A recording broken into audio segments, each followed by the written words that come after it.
Acompáñeme ahí al libro de Juan, Juan capítulo 11, verso 25.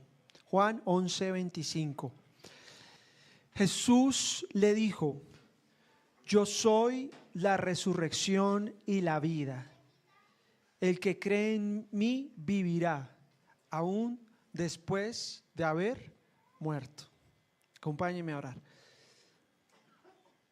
Precioso Señor, que podamos abrir hoy nuestras Biblias y encontrarnos con una realidad tan impresionante. Tú eres la resurrección, tú eres la vida, y el que cree en ti vivirá aún después de haber muerto. Son palabras impresionantes que nos llenan de esperanza, de certeza, y yo te pido que esa realidad esté llenando los corazones, el entendimiento, la mente de cada una de las personas que está en este lugar, de los que nos siguen también por YouTube. Y aunque sabemos que tu bendición en la comunión tiene que ver con los que están presentes, te pedimos que se extienda a nuestras familias, a nuestros amigos, a nuestros compañeros de trabajo, y que podamos proclamar esa realidad, Señor, a los que no te conocen, que hay resurrección, que ahora podemos vivir por medio de ti, que podemos vivir para ti, pero que también podemos vivir contigo. Te lo pido en el nombre de Jesús. Amén. Este es uno de los mensajes más importantes que la iglesia necesita escuchar. Jesucristo es la resurrección. La Biblia habla de que seguramente Jesús resucitó a muchas personas, pero técnicamente hablando, el único resucitado fue Cristo. Los otros revivieron y ahorita Mauro estaba hablando de alguno de ellos. Por ejemplo, la hija de Jairo. Jairo era un principal romano y llevaba unas horas de muerta. Cuando el Señor llega, les dice como que la niña está durmiendo y todos se burlan, pero lleva unas pocas horas. Hay otro, el hijo de una viuda, en Lucas 7:11, que llevaba como un día o 2 días de muerto. Y hay otro que Jesucristo revivió en Juan 11, que es Lázaro. Pregunta, ¿cuál de los tres estaba más muerto? Pero ¿cuál milagro es más difícil? Porque si la niña acababa de morir, pero Lázaro ya llevaba 4 días de muerto. Y es tanto que, lo está leyendo Mauro ahorita, que cuando llega su hermana, dice: Señor, ¿no te da cuidado? Ya hiede, ya huele a feo. O sea, el cuerpo ya estaba descompuesto. Entonces lo que hizo el Señor ahí fue una resucitación, restauró los órganos. Ese es tremendo milagro. Pero técnicamente hablando, Jesucristo es la resurrección, porque no solo revivió de la muerte, sino que su cuerpo fue glorificado para ir directamente al cielo. Entonces la diferencia entre resucitar y una resurrección, ¿cuál sería? Revivir y resurrección, ¿cuál sería la diferencia? Que el que resucita, ¿cómo? ¿El que resucita vuelve y muere? El que revive vuelve y muere, pero el que resucita no morirá, no verá la segunda muerte. Por eso Jesús dice: yo soy la resurrección. Y esto es un tema pesado, esto no es tan fácil, porque es como estamos hablando de que alguien se levantó de los muertos. ¿Usted ha visto que alguien se levante entre los muertos? Nuestro Señor Jesucristo. ¿Alguien ha muerto y ha regresado para contarnos? La respuesta es sí, Cristo. Y en esta mañana vamos a celebrar la resurrección de Cristo. Vamos a estar viendo algunos pasajes y las implicaciones de esa resurrección. Acompáñenme a Primera los Corintios, capítulo 15. Si está tomando apuntes, anote ahí. Primera los Corintios, capítulo 15, es el capítulo, teológicamente hablando, más importante sobre la resurrección. Ya vamos a estar viendo otras evidencias, pero Primera los Corintios, capítulo 15, verso 3. Primera los Corintios, verso 3. Dice, está hablando Pablo a la iglesia de Corinto. Esta era una iglesia que tenía todos los dones, esta era una iglesia que no tenía necesidad de dones, pero era una iglesia carnal. Tenía el don del Espíritu, pero no tenía el fruto del Espíritu. Entonces Pablo termina escribiendo esta carta para reprender, para corregir y también para aclarar. Entonces le estaban preguntando sobre los muertos. Dicho sea de paso, una de las dudas más grandes que tenemos como seres humanos es sobre la muerte. ¿Cuál fue la primera vez que usted vio un muerto? Yo sé que estos temas son medio tabú y es tenebroso y es feo, pero cuando por primera vez yo tuve como ese entendimiento de la muerte, tenía quizás unos 10 años, 9 años. Yo había sido bautizado ya grande, digo por la Iglesia Católica, y mi padrino en lo católico falleció. Y yo me acuerdo que yo estaba en ese funeral y cuando yo veo el ataúd ahí en medio de eso fue medio raro porque no entendía. Y dicho sea de paso, no hemos sido creados para morir y por eso la muerte es tan difícil de manejar. El ser humano ha sido creado para vivir eternamente con Dios, pero como entró el pecado, entró la muerte y como entró la muerte, genera en nosotros esas condiciones tan difíciles de ver al ser querido que no lo vamos a volver a ver. Y yo me acuerdo que ese día sin mucho entendimiento, yo miraba que la gente estaba como triste, entonces yo me puse como a llorar. No entendía muy bien y yo lloraba y alguien decía, ay, miren cómo lo amaba como su padrino, pero yo por dentro estaba era como más en shock, no estaba pensando tanto en que no iba a volver a ver al padrino, sino como ver el cuerpo ahí rígido, frío, era raro para mí.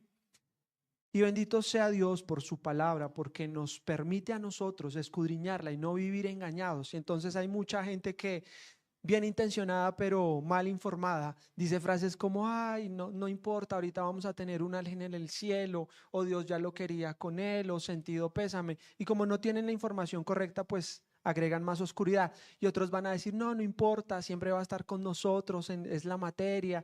Y otros van a decir como, y es que el karma y la persona va a reencarnar y le revuelven una serie de cosas. Y uno a veces como cristiano también cae en ese mismo sistema por la ignorancia. ¿Por qué lo sé? Porque a veces entre cristianos decimos, es que este es mucho karma, como sin entender lo que eso significa. Y hoy, por la palabra del Señor, vamos a estar estudiando algunos pasajes que hablan sobre esa resurrección, sobre ese poder de la muerte.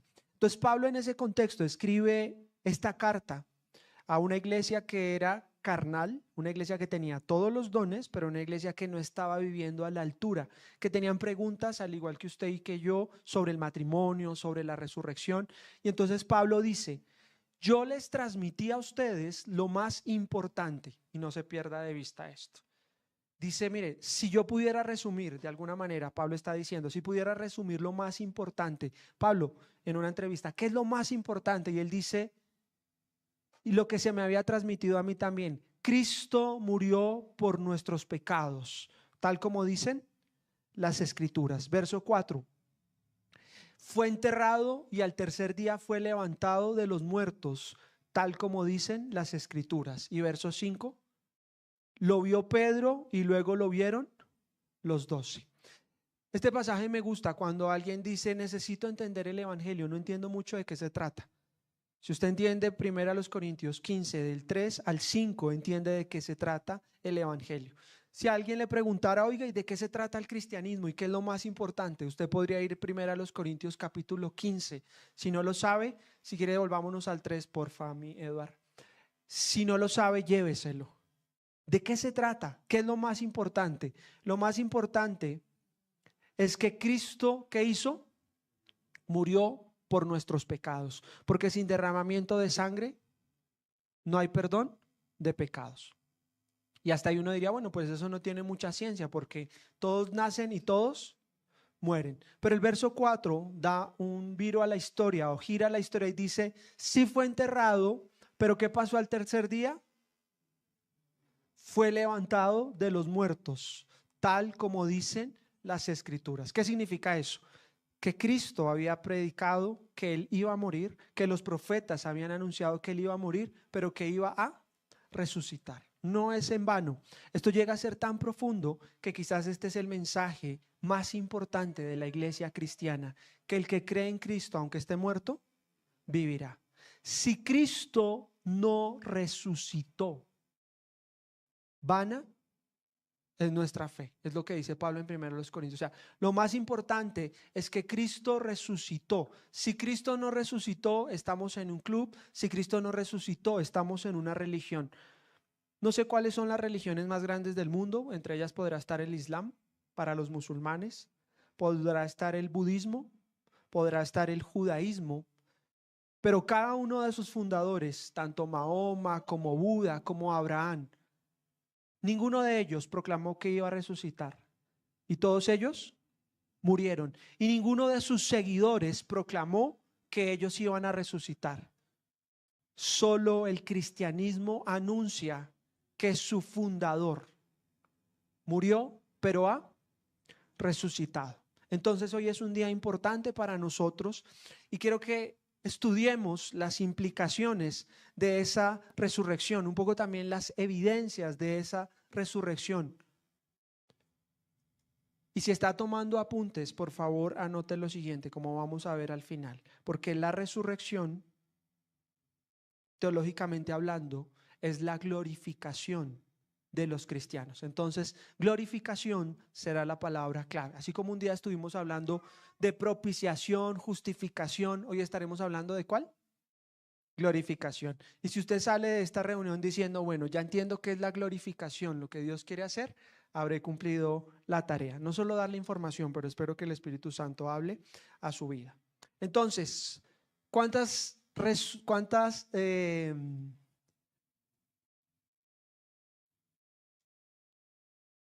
personas revivieron según los evangelios? O por lo menos dejaron evidencia. ¿Cuántas? ¿Cuántas revivieron? La hija de Jairo, el hijo de la viuda y Lázaro. De ellos hay tres evidencias que nos deja la escritura. Entonces, ¿cuántos revivieron? Tres. ¿Cuántos resucitaron? Uno. ¿Quién? Cristo. ¿Cuál es la diferencia? Que volvió de la muerte para vivir en la eternidad. Eso es glorificación. Lo vamos a estar viendo. Entonces, en esa medida, dice el Señor, yo soy la resurrección.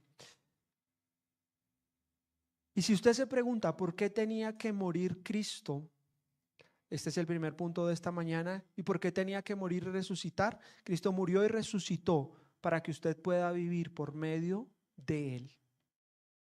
Si Cristo no resucitó, no hay perdón de pecados. Y si no hay perdón de pecados, pues usted tiene una deuda con el Padre. Entonces, el primer punto de esta mañana, ¿Cristo para qué murió y resucitó? Para que usted pueda vivir por medio de Él. Otra vez, ¿Cristo para qué murió y resucitó? Para que usted pueda vivir por medio de Él. ¿Cómo se llama eso? Salvación. Acompáñeme a Romanos capítulo 1,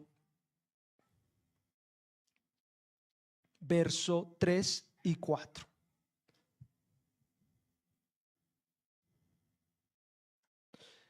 La buena noticia, o sea, el evangelio, esto es lo mismo que está diciendo Pablo allá en Corintios, pero aquí se lo dice a los romanos. La buena noticia trata de su hijo. En su vida terrenal, él fue descendiente del rey David, verso 4. Y quedó demostrado que era el Hijo de Dios cuando fue ¿qué? Resucitado de los muertos mediante el poder del Espíritu Santo. Él es Jesucristo nuestro Señor. Si Jesucristo, que había proclamado que Él iba a resucitar, no lo hubiera hecho, ¿qué hubiera pasado? Pues hubieran dicho es una farsa, es una mentira. Pero lo que está diciendo Pablo en Romanos es, como Él resucitó, su resurrección, ¿qué demostró? Que Él era Hijo de Dios. ¿Sabe qué significa en la mente judía el Hijo de Dios? Que es Dios mismo. Por eso cuando Jesús está en el juicio, el sumo sacerdote dicen, se está haciendo igual a Dios, porque Él dijo, yo soy hijo de Dios.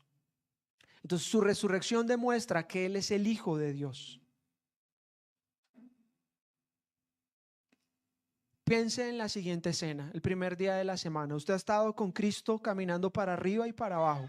Le ha visto hacer milagros, le ha visto revivir muertos. Usted recuerda cuando revivió la hija de Jairo. Usted recuerda cuando revivió el hijo de la viuda. Usted recuerda a Lázaro, que olía feo, ya después con algo de colonia, ya no olía tan mal y le quitaron las vendas. Pero resulta que ahora esa persona, Cristo, está muerto. Está ahí en la tumba y no se sabe dónde lo colocaron. ¿Qué sentimientos vendrían a su corazón? Yo sé que la historia es diferente, pero imagínese la historia. Estamos solo en ese momento de la historia. Hoy celebramos la resurrección, pero antes de eso, supongamos que es viernes en la noche, sábado, la tumba. ¿Qué sentimientos vendrían a su corazón? Tristeza, desesperanza. ¿Sabe yo, incertidumbre? ¿Saben yo cómo me sentiría? Engañado, como diciendo me metí a un gato por liebre. Y este man revivió personas, pero mire, lo mataron y tantas cosas bonitas que hizo. Esa escena la estábamos leyendo ahorita en Mateo. Acompáñeme a ver esa versión en Juan de ese primer día. Y qué lindo que todo el mundo escurrió el bulto, todos se fueron. Pero ¿quién iría a la tumba a seguir cuidando el cuerpo? Alguien que realmente amara y que no le importara. Y dice Juan, capítulo 20. El domingo por la mañana temprano, o sea, un día como hoy, literal, el primer día de la semana. Mientras aún estaba oscuro, María Magdalena llegó a la tumba y vio que habían rodado la piedra de la entrada. Para un lector descuidado es como, bueno, alguien corrió la piedra. Pero lo que había pasado es que los judíos fueron a Pilato y le dijeron, oiga, nosotros dijimos que este mentiroso, o escuchamos, perdón, que este mentiroso dijo que al tercer día iba a resucitar. Ponga una piedra, ponga guardia y ponga un sello para que no se roben el cuerpo y después digan que él resucitó. Y entonces ponen una guardia y ponen una piedra, pero cuando María Magdalena llega a la tumba, ¿qué había pasado con la piedra? La habían removido, la habían rodado. ¿Quién? Esa es una pregunta interesante. ¿Quién removió la piedra? Leíamos en el pasaje que estaba leyendo Mauro que hubo un gran terremoto. ¿Qué probabilidad hay de que una turba de seguidores de Jesús, después de que lo habían matado a su Señor, hubiera ido a remover la piedra y levantarse contra el Imperio Romano? En ese contexto, violar un sello romano era ir en contra de la ley. ¿A qué se hacía merecedor el que violara un sello romano? Crucifixión. Entonces ellos acaban de ver a su maestro crucificado y ¿qué dice la Biblia? Heriría al pastor y las ovejas serán dispersadas. Ellos habían huido. ¿Usted cree que algún discípulo iba a mover esa piedra? Y dice el verso 2. Corrió y se encontró con Simón Pedro y con el otro discípulo a quien Jesús amaba. O sea, se encontró con Juan, el discípulo amado. Y les dijo, sacaron de la tumba el cuerpo del Señor y no sabemos dónde lo pusieron. Este es como el primer anuncio que se da esa mañana. ¿Es correcta esta afirmación? ¿Sacaron de la tumba el cuerpo del Señor? ¿Eso es verdad o es mentira? Es mentira. O sea que hasta el punto, hasta ese momento, María Magdalena, bien intencionada, estaba mal informada. Es que sacaron el cuerpo del Señor y no sabemos dónde se lo han llevado. No lo habían sacado, ella estaba suponiendo. Verso 3. Pedro y el otro discípulo, ¿qué es quién? Juan. Pedro y el otro discípulo se dirigieron a la tumba. Ambos iban corriendo, pero el otro discípulo corrió más aprisa que Pedro y llegó primero a la tumba. Esto es muy similar como cuando Jesucristo ya ha resucitado y les dice, vengan, y están pescando. Juan capítulo 21. Y entonces, ¿qué hace Juan? Corre más que Pedro. ¿Por qué Juan correría más que Pedro? ¿Qué creen ustedes? Más joven. ¿Más qué? Más joven, más atlético. O de pronto Pedro todavía seguía confundido, ¿no? No es fácil, él había negado al Señor y como, uy, ¿qué pasó? Y dice el verso 6, luego llegó Simón Pedro y entró a la tumba. él también notó. Perdón, me salté el 4. Ambos iban corriendo, pero el otro discípulo corrió más aprisa que Pedro y llegó primero a la tumba. Se agachó a mirar adentro y vio los lienzos de lino apoyados ahí, pero no entró. O sea, como que se quedó afuera y como, ¿qué está pasando? ¿Y qué vio? Entonces, alguien había movido la piedra, pero ¿dónde estaban los lienzos? Adentro.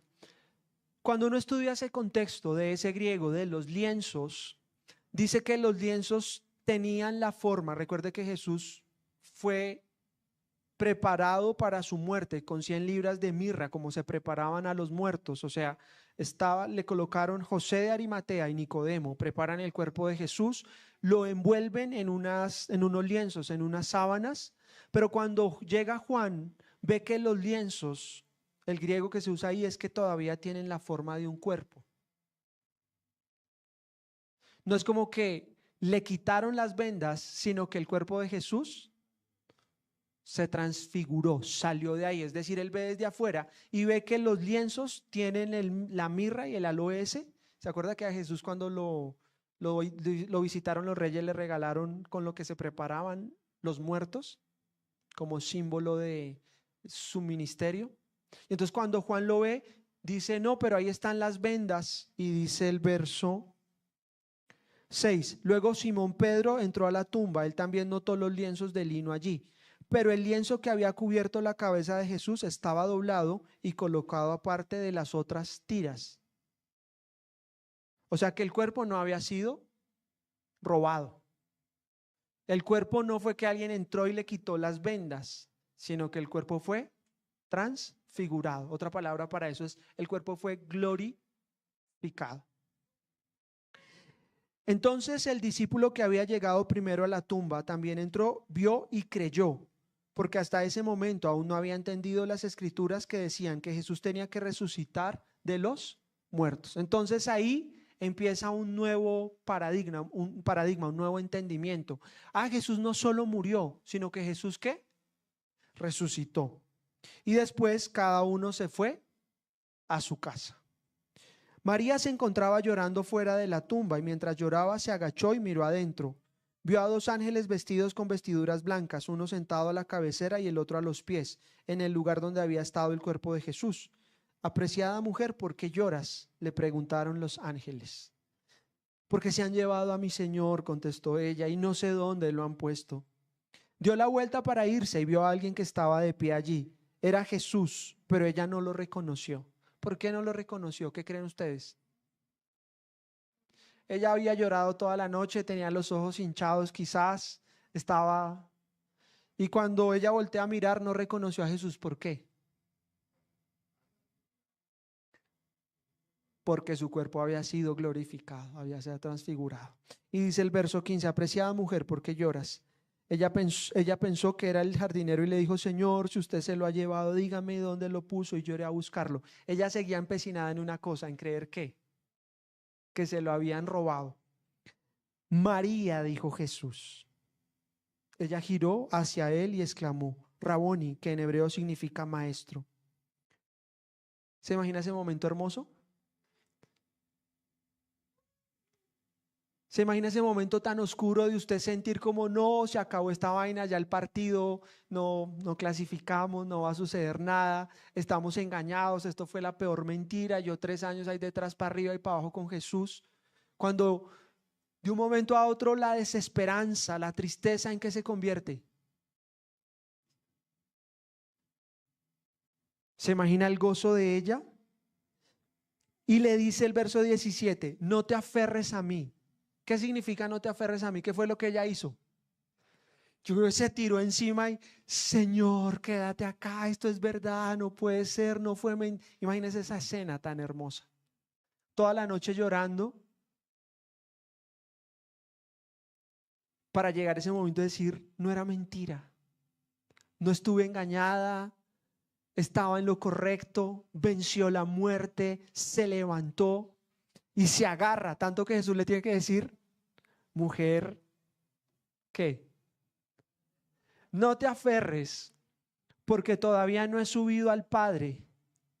Pero ve a buscar a mis hermanos y diles, voy a subir a mi Padre y al Padre de ustedes, a mi Dios y al Dios de ustedes.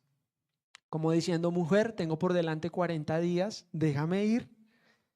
Más bien ve y avisas, te vas a convertir en la primer mujer misionera. Qué lindo, ¿no? La primer persona que pudo ver a Jesús resucitado fue María Magdalena. Y le dice, te voy a dar una misión. Ve y dile a mis hermanos.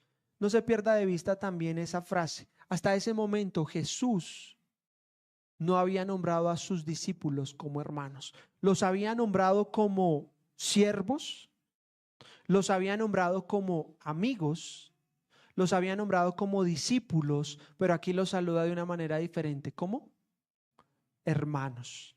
Porque dice que Él es el primero entre muchos hermanos. Y como había muerto y había resucitado, su muerte había pagado el pecado, y el que había creído en Él, pues tenía la titularidad, el derecho de ser llamado hijo de Dios, o sea, él el hermano mayor. Y ella ahora tenía un privilegio, ¿cuál? De ir a contarles, ¿a quiénes?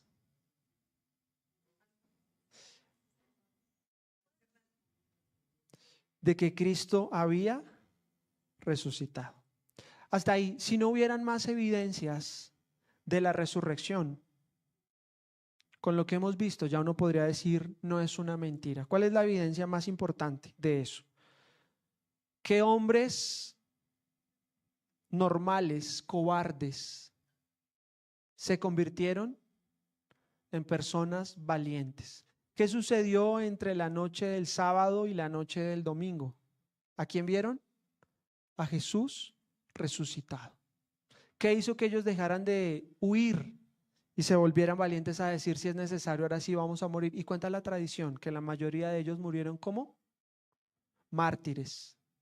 ¿Usted estaría dispuesto a morir por una mentira? Supongamos que le dijeran, bueno, de aquí en adelante le vamos a pagar un dinerito, pero usted tiene que dejarse matar y decir que Hitler sí era un Mesías, pero ganes esta plata y su familia y sus generaciones no van a tener problemas. ¿Usted lo haría? A ellos no les ofrecieron plata, no les ofrecieron nada, pero ¿por qué darían su vida? Porque habían descubierto algo, que Jesús es la resurrección y la vida, que el que cree en Él, aunque esté muerto, vivirá. Y ellos dijeron, pues, ¿qué me importa? Esta vida es un ratico y comparado con la eternidad, si muero en Cristo, el resto ya es ganancia. Entonces Cristo murió por 3 razones. La primera, para que nosotros podamos vivir por medio de Él, pero antes de eso tenemos que ser declarados sus hijos, y por eso Jesús dice, ve y se lo dices a mis hermanos. Si Él no hubiera resucitado, no hubiéramos podido ser llamados hijos del Padre, seguiríamos en nuestros pecados.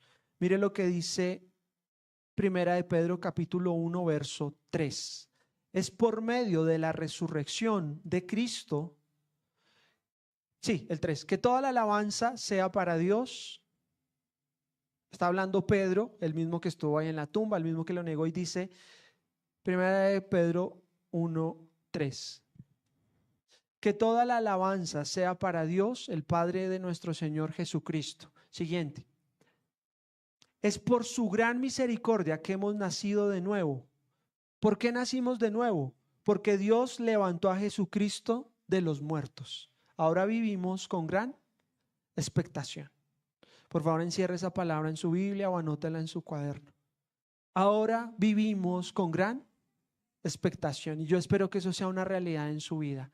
¿Por qué nacimos de nuevo? ¿Por qué pudimos nacer de nuevo? La respuesta está en lo más importante. ¿Por qué, según Pedro? ¿Por qué nacimos de nuevo, según lo que está diciendo Pedro?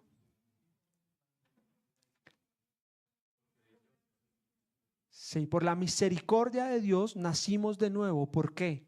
Porque Dios levantó a Jesucristo de los muertos. Entonces, ¿por qué murió y resucitó Cristo? Es el primer punto de esta mañana. Para que nosotros podamos vivir por medio de Él. ¿Cómo se llama eso? Salvación. Ese es el nuevo nacimiento. Si Cristo no resucitó, Pues si usted lo lee de la otra manera, y si Cristo no se levantó de los muertos, no hemos nacido de nuevo, no hemos recibido la misericordia de Dios. ¿Importante que Cristo haya resucitado? Amén. Demostró que era hijo de Dios, nos ayudó a nacer de nuevo.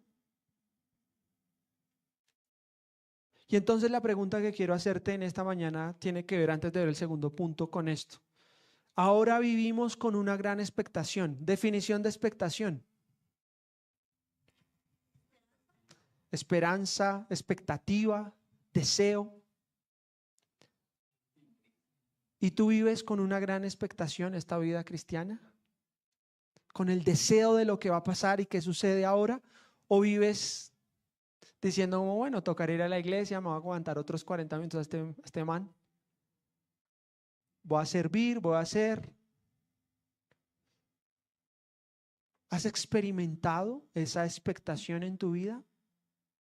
Porque quizás no has entendido todavía de qué se trata todo esto. Un hombre que conoció a Cristo, y todo el que conoce a Cristo y el poder de su resurrección es transformado. Y termina bendiciendo a la iglesia y ayudando a la iglesia, pero antes de encontrarse con el Cristo resucitado, la perseguía. Hechos capítulo 9. Pero cuando se encuentra con el Cristo resucitado, le dice, Señor, ¿qué quieres que yo haga? Él le dice, yo te voy a mostrar cuánto vas a sufrir por el evangelio. Y le da un ministerio. Y él dice, yo tengo un propósito en mi vida. ¿Sabe cuál era el propósito de Pablo? ¿Alguien sabe? Antes, bueno, en Hechos 9 mataba a cristianos y después de encontrarse con el Señor. Si le preguntáramos si Pablo estuviera ahí sentado, bueno, Pablo, dinos, ¿cuál es el propósito de tu vida? Él diría, pescador de hombres. Si te preguntaran a ti, bueno, Sarita, Esteban, Sofi, ¿cuál es el propósito de tu vida?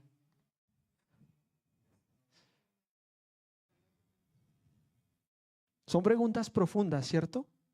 Me podría decir, no, yo tengo una expectación de lo que Cristo va a hacer. Mire lo que dice Pablo en Filipenses capítulo 3. Pablo, ¿de qué se trata tu vida? ¿Cuál es el propósito que tienes de ahora en adelante? Versos 7 al 11.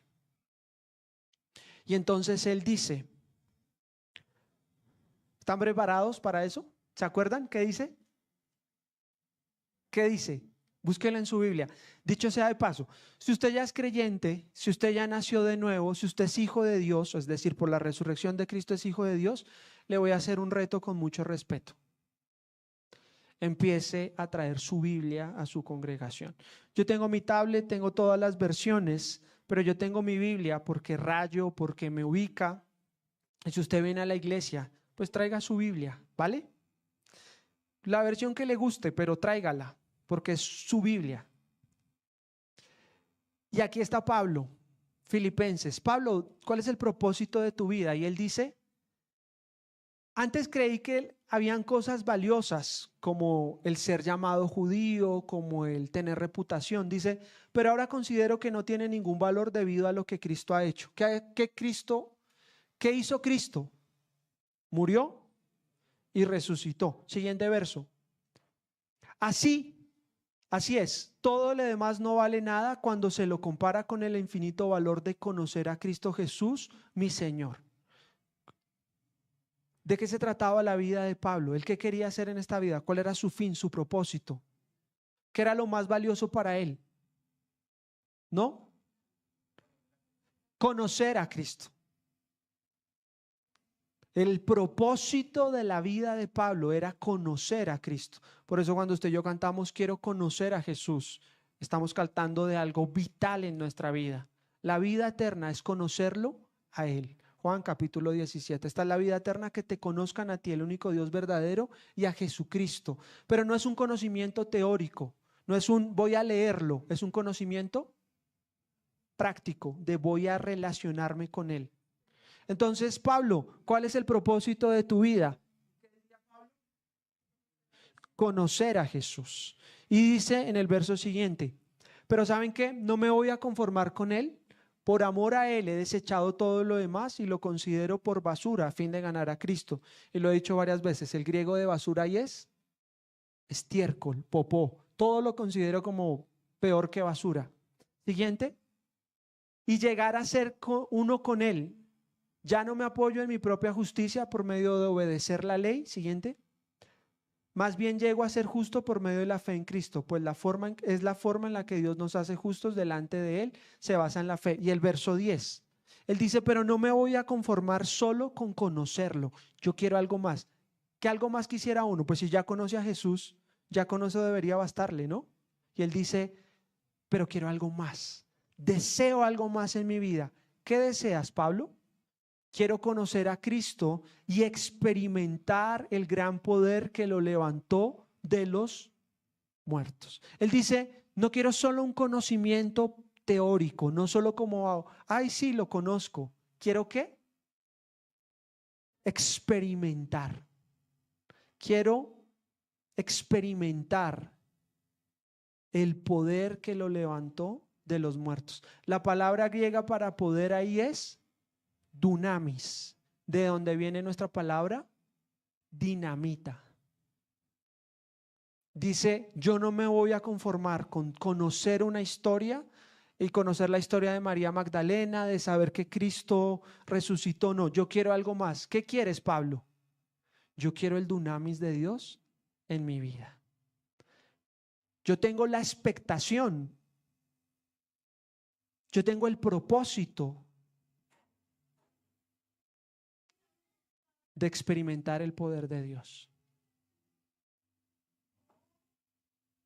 Pregunta: ¿tienes como propósito en esta vida experimentar el poder que levantó a Jesús de entre los muertos? Amén. Porque si no es así, estás en una religión. Si tu único fin es conocer para cumplir normas y hacer cosas, estás en una religión. Pero si tu propósito en esta vida es relacionarte con Cristo y que cada una de las áreas de tu vida sean transformadas por el poder de la resurrección, estás en una relación verdadera.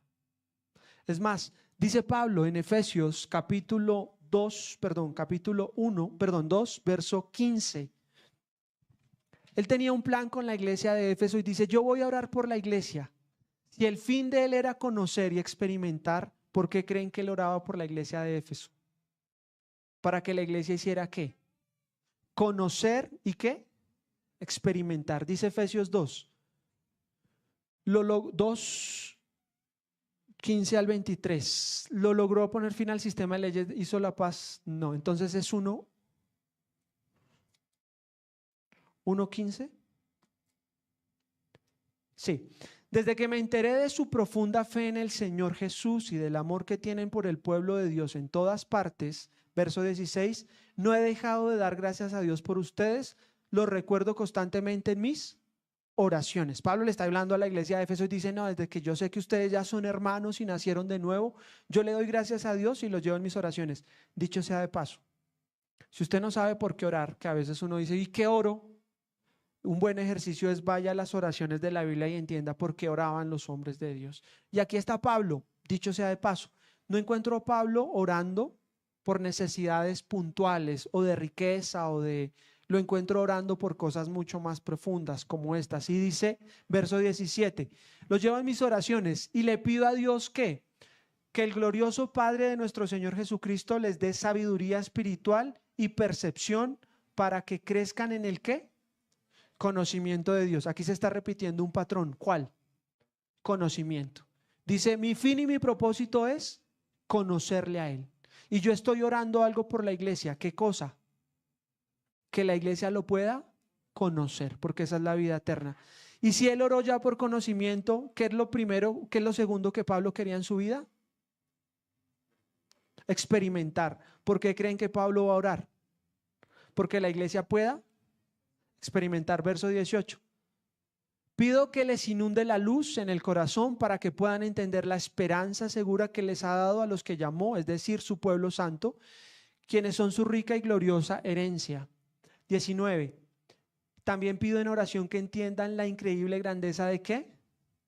del poder de Dios para nosotros, los que creemos en Él. Ese es el mismo gran poder que ¿qué? Que levantó a Cristo de los muertos y lo sentó en el lugar de honor a la derecha de Dios en los lugares celestiales. Dice Pablo, yo estoy orando para que la iglesia de Éfeso pueda entender el dunamis, la dinamita de Dios. Pero para que puedan entender que ese mismo dunamis ahora opera y que la iglesia lo pueda experimentar. Pregunta sana en esta mañana. ¿Usted quiere experimentar el poder de Dios, de la resurrección?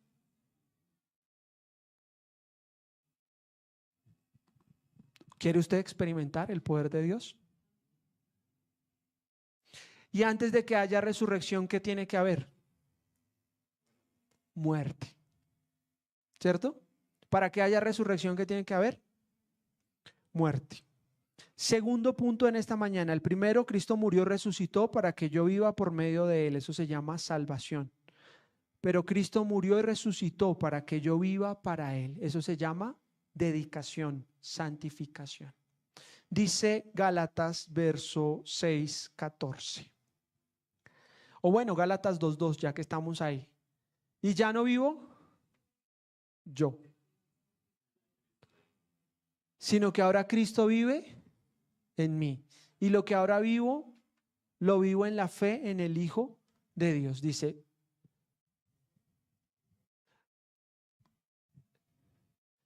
entonces, ya te digo, para no seguir. Si quieren, vayamos ahí mientras a Gálatas, sí, pero 6:14.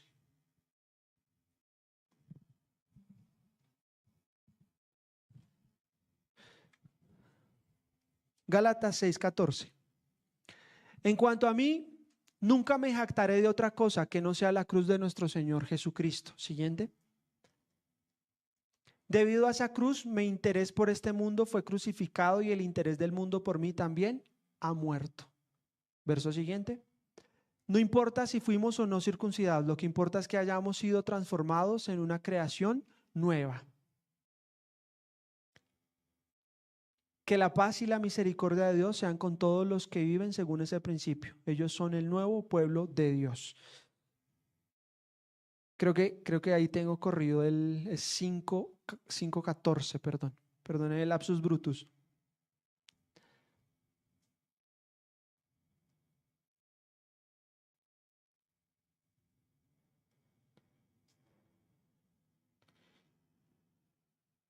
No, entonces es un segundo, perdón.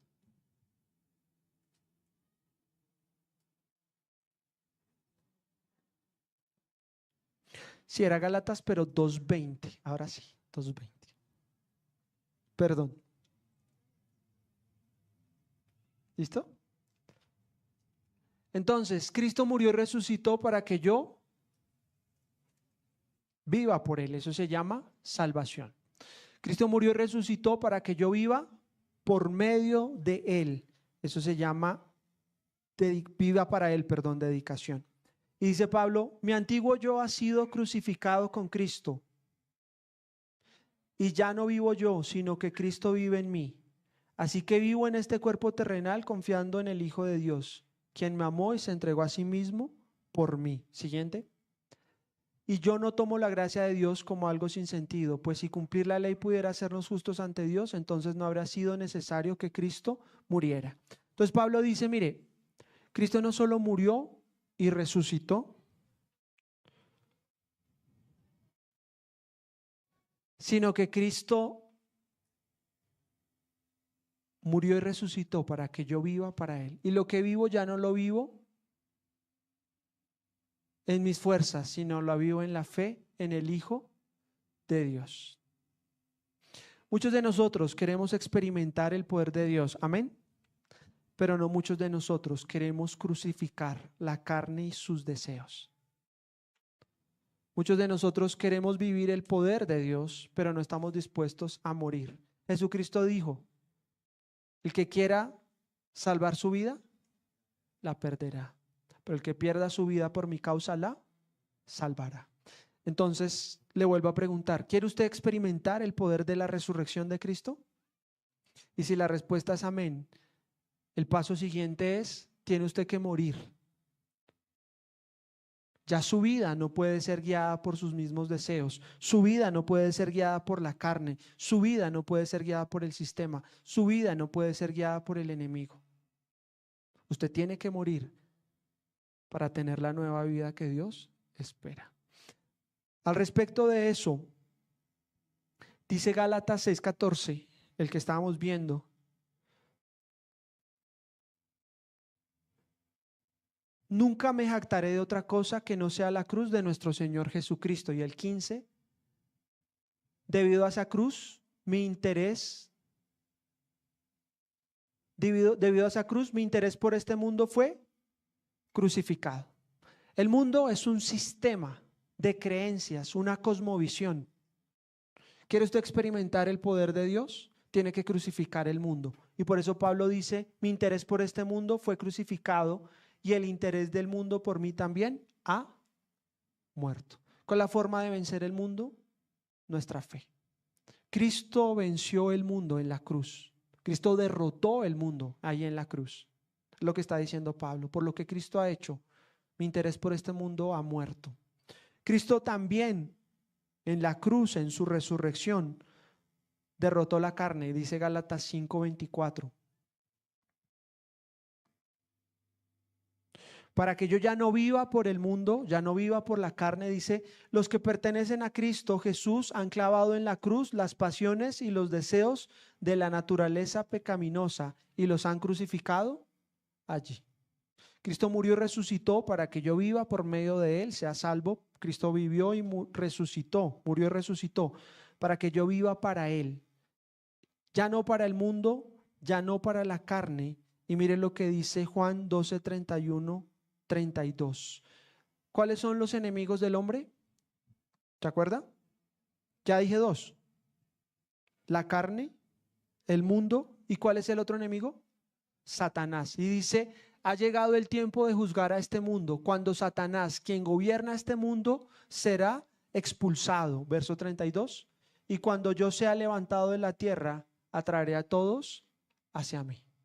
Jesucristo tenía que morir para traernos salvación, pero también para que nosotros, los seres humanos, ahora pudiéramos vivir dedicados a Él. Ya no para la carne, ya no para el mundo, ya no bajo el príncipe de la potestad del aire. ¿Quiere usted vivir en el poder de Dios? Tiene que crucificar su carne, tiene que crucificar el mundo, tiene que aprovechar de lo que Cristo ya hizo, que venció al enemigo ahí en la cruz.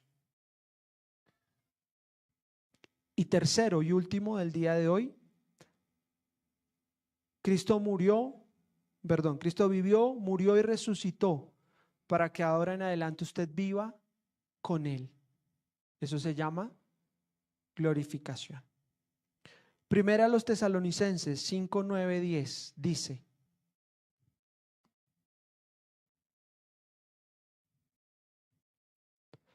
pues Dios escogió salvarnos por medio de nuestro Señor Jesucristo y no derramar su enojo sobre nosotros. Reina Valera dice su ira. Dios escogió salvarnos por medio de nuestro Señor y no derramar su enojo sobre nosotros. Siguiente. Cristo murió por nosotros para que estemos vivos o muertos cuando regrese, podamos vivir con Él. ¿Para qué? Para siempre. Esa es la definición de glorificación. Si está anotando, anote esto. La glorificación es la culminación del plan eterno de Dios. La glorificación es la culminación del plan eterno de Dios. Es decir, la salvación se completa plenamente ese día. ¿Para qué? Para que podamos vivir con Él para siempre. Hace unos años escuchaba en la televisión, hay un hombre que se viste de blanco, está en escenarios muy iluminados, dice que salva personas, que sana enfermedades, etc.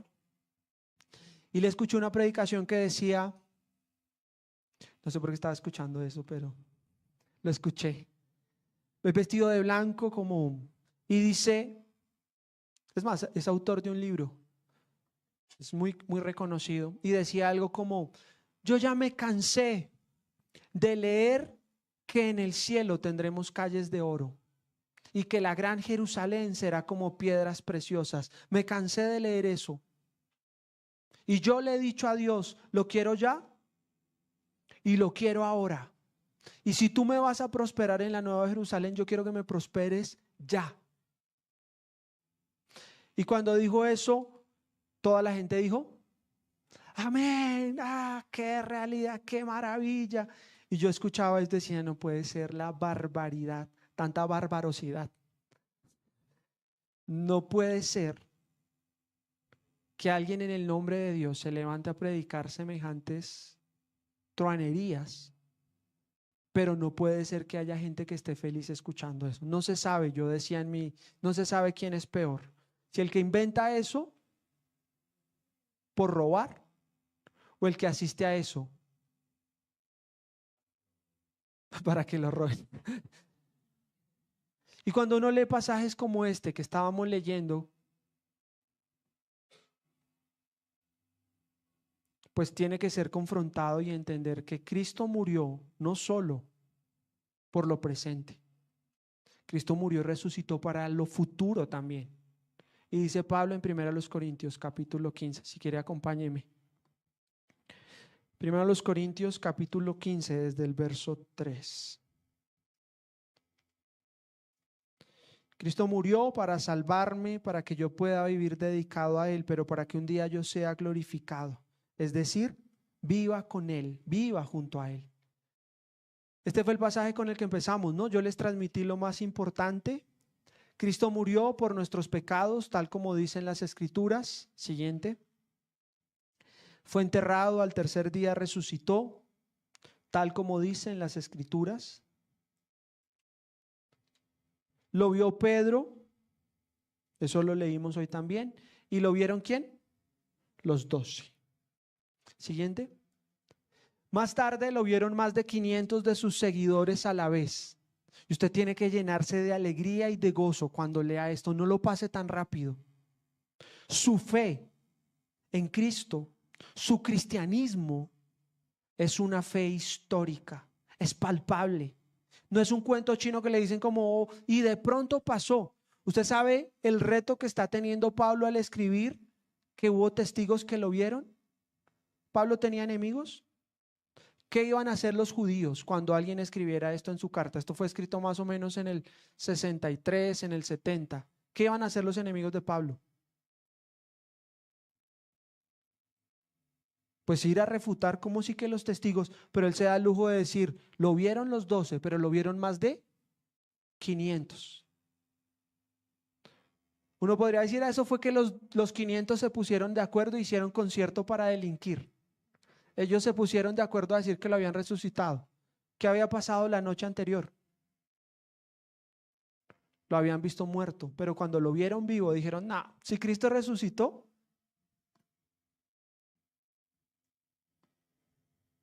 si yo me muero y si los judíos me matan. Y por eso cuenta la tradición que muchos cristianos, cuando fueron llevados al circo romano, ¿se acuerda? Que mataban a los cristianos, que se lo daban de comer a los leones. ¿Sabe cómo morían? Cantando. ¿Sabe por qué morían cantando?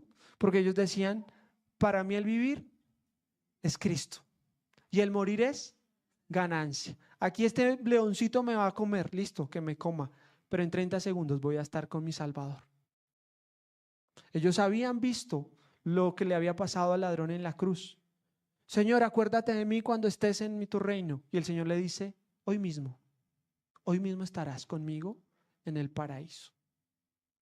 Entonces Pablo, escribiendo a los Corintios, dice: ¿lo vieron cuántos? ¿Más de qué? De 500. Los cuales todavía viven, aunque algunos ya han muerto. ¿Por qué cita que algunos vivían todavía? Por si tenían dudas, es como: pues vayan y les preguntan a ellos a ver si lo vieron o no. Luego lo vio Santiago. ¿Quién era Santiago? El hermano. ¿Sabe? Aquí hay otra evidencia poderosa de la resurrección. No solo la evidencia de los que los vieron, sino la evidencia de los que cambiaron su vida. Pedro cambió su vida, Pablo cambió su vida, Santiago cambió su vida. ¿Usted sabe qué hacía Santiago antes de ver a Cristo resucitado? Se burlaba de Cristo y le decía: y si usted es el Salvador, ¿por qué no va y se muestra a todo el mundo? Vaya para que todos lo conozcan.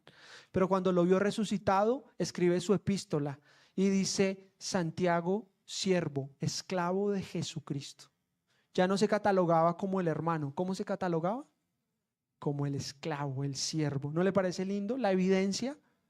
Y si no hubieran más evidencias, cuando lo veo a usted, veo otra evidencia. Si usted lleva 1 año, 2 años, 3 años, 4 años, si tiene el privilegio de llevar más de 20 años, una cosa le puedo asegurar: usted ha visto la evidencia de la resurrección de Cristo en las vidas cambiadas de muchas personas. Amén. Y aunque no hubieran más evidencias, la evidencia de saber que alguien en ese bendito día le dijo: Señor, me arrepiento de mis pecados, y su corazón y su mente cambió, se transformó. Y espero que esa realidad usted la esté experimentando en ese bendito día cuando Él vino a su encuentro. Y que usted esté llevando como María Magdalena ese mensaje: Cristo ha resucitado, hay esperanza, familia, mamá, papá, hermana. Dios puede transformar, solo tienes que entregarle tu corazón. Solo tienes que entregarle tu vida. Y aunque no hubieran más evidencias, mira al que está al lado. ¿Hay una evidencia ahí?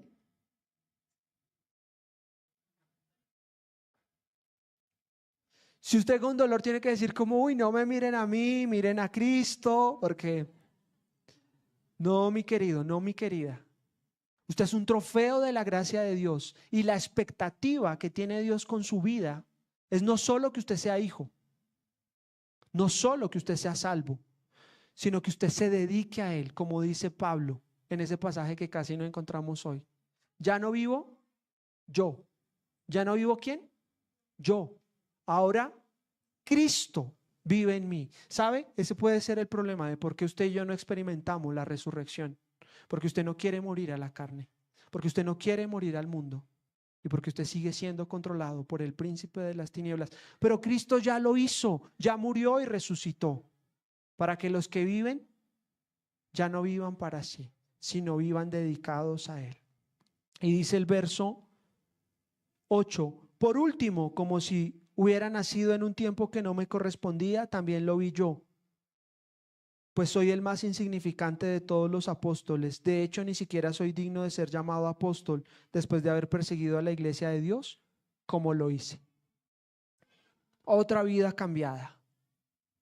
Verso 10: sin embargo, lo que ahora soy, todo se debe a que Dios derramó su favor especial sobre mí. Y no sin resultados, pues he trabajado mucho más que cualquiera de los otros apóstoles, pero no fui yo, sino Dios quien obra a través de mí por su gracia.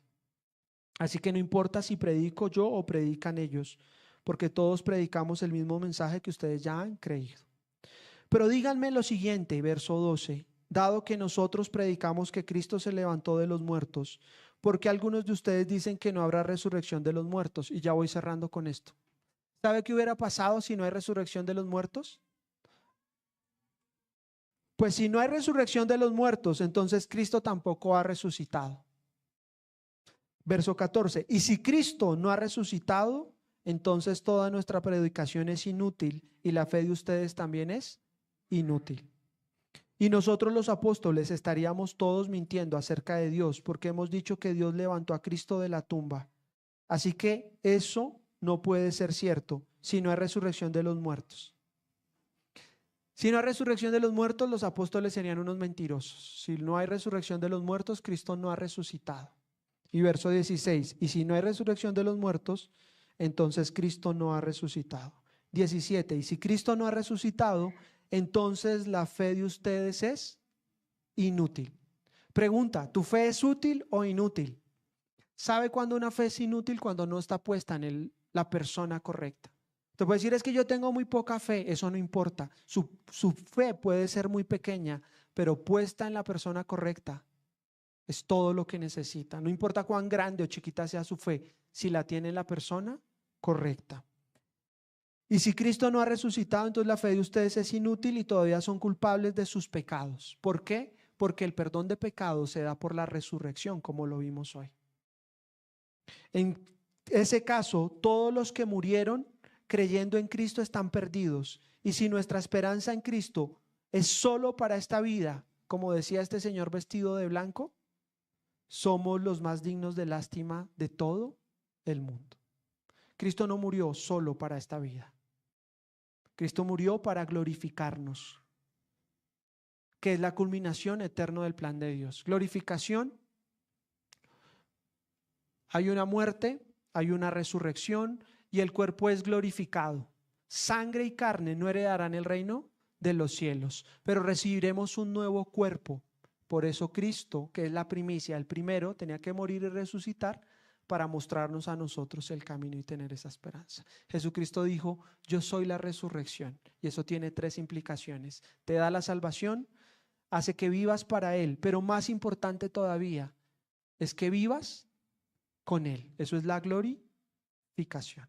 No se nos puede olvidar eso, porque a veces en el ánimo del día a día decimos como, la vida cristiana se trata de venir a este lugar. ¿En serio? La vida cristiana tiene que ver con conocerlo a Él y ¿qué? Experimentar el poder de su resurrección. Si no lo estás experimentando es porque no has sacrificado o muerto a la carne, al mundo y al enemigo. Pero Cristo nos muestra hoy un mejor camino. Hoy celebramos la cena, hoy le recordamos a Él. Y cierro con esa pregunta que hice en toda la predicación. ¿Quieres experimentar el poder de la resurrección? Con la persona que tienes.